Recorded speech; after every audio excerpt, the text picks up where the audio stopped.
Hey, what's going on, guys? So today we're doing a fix. I know it's been a little bit since I uploaded a video. I just been too busy, don't have the time to keep on recording and uploading. But today is a Subaru Forte 2014, I believe. We're doing control arms. Customer complained that the steering vibrates and it makes like a humming noise, and she recently replaced the they went to a shop. They replaced the bearings on the front and the axles for some reason, and maybe that wasn't the issue at all. But that being said, I'm gonna walk you through on how to change the control arms. I already did it on the other side. So on this side, you got this point here, which is the one that is bad. Oh no, let me see if I can get it here. With the wheel you can move it a little bit easier, but this is the joint that is bad on this one. And on the bag you can see that it's cracked up and all that. So basically I usually put a stand there and my jack, that way nothing is on the way. You got the this one right here that I already took off, and then you got the one here for the ball joint that you take off. That one, it's a 14, and this one over here is a 17, I believe. Let me double check. Yep, that's 17. So you're gonna be needing 14, 17, 19, and a hammer. That's pretty much it, and pliers to be able to hold the tension on this guy so it don't spin. So that being out of the way, then you're gonna have to go and take this bracket off. This bracket has 2 bolts, one there and one right there. It has a cover on this side, but it's right there. You take that off so you can slide it, and then this one has 3 bolts. Let me see.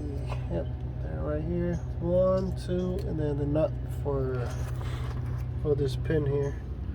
There's a stud that goes down, and then basically on the joint here, all you have to do is just hammer it down once you got everything loosened up.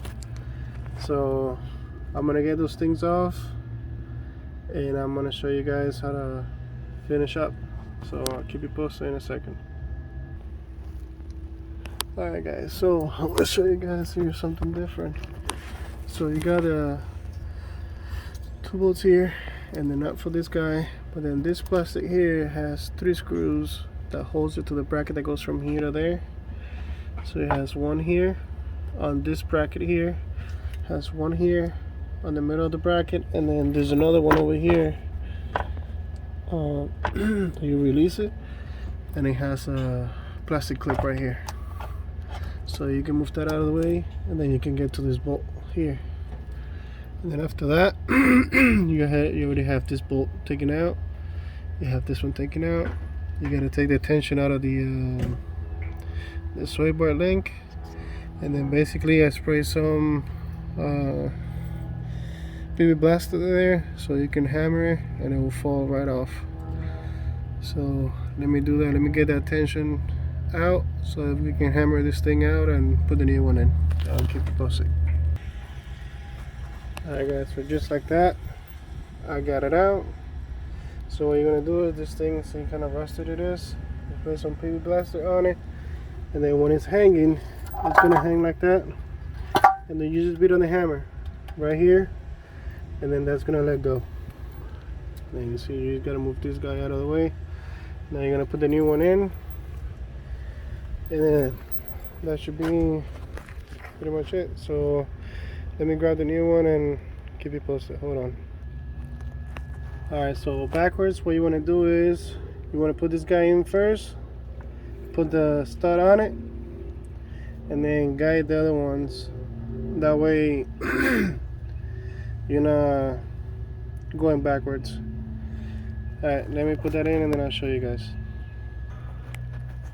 Alright guys, so still not done yet. I already put this bolt in, And the best way that I took that off was with the 17, the swivel and extension. The best way I took that off, right through here. I still got to put that together. I just want to show you guys a little trick for this. You get the pliers right behind it, put them together, and then with the ratchet you go back in until it's tight, and then once it's tight you just release, and it's good. I already have this bolt tied down. Now I'm gonna put this little mess over here together, and this side is this side is actually a little bit more steps to it than the other side, just because you got the plastic that you have to play with. But other than that, the other side is identical except the shield plastic thing. So you can get this done real quick, pretty self-explanatory. Then obviously going backwards to install it, you just gotta do it backwards, and always double check all your studs and everything before putting the tire on, making sure that everything is the way it's supposed to be. So I'll keep you guys posted in a second. Alright guys, so basically everything is back together. We got the bracket, the 2 bolts with the nut on it, and then this bracket here as well. Then we got the plastic with other little studs on it. So you gotta use a hammer to kind of push this guy back inside when you put in it. This one just to kind of line it on the stud there, and then you do have to hammer it here to bring it back up into the groove. Other than that, that's pretty much it.